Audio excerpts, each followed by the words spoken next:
Mos respektimi i farefisit dhe shkëputja prej tyre janë prej mëkateve të mëdha, që Allahu e parandaloi dhe i premtoi vepruesit të tyre se do ta ndëshkon me dënime të ndryshme në këtë botë dhe në ahiret.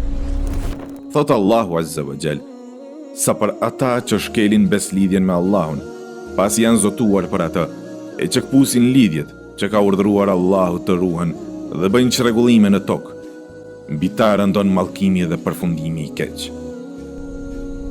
Buhariu dhe Muslimi në librat e tyre na përcjellin hadithin e Ebu Hurejres radiallahu anhu se pejgamberi sallallahu alaihi wasallam ka thënë: pasi që Allahu i krijoi të gjitha krijesat, lidhja farefisnore tha: kjo është pozita që kërkon strehim prej teje nga kputja e lidhjes farefisnore.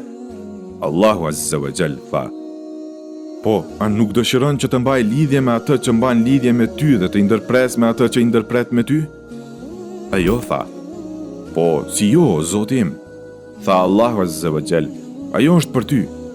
Pejgamberi sallallahu alaihi wasallam tha: lexoni nëse dëshironi. A pritet prej jush që nëse merrni sundimin, bëni trazira në tokë dhe të ndërprerni lidhjet e akraballokut? Transmeton Imam Tirmidhiu në sunetin e tij prej hadithit të Ebi Bekrës radiallahu anhu se pejgamberi sallallahu alaihi wasallam ka thënë: s'ka mëkat që më së shumti e meriton për shpëtimin e dënimit të Allahut, duke mos e anashkaluar atë në ahiret, si mëkati i së bërjes pa drejtësi dhe i shkëputjes së lidhjes farefisnore.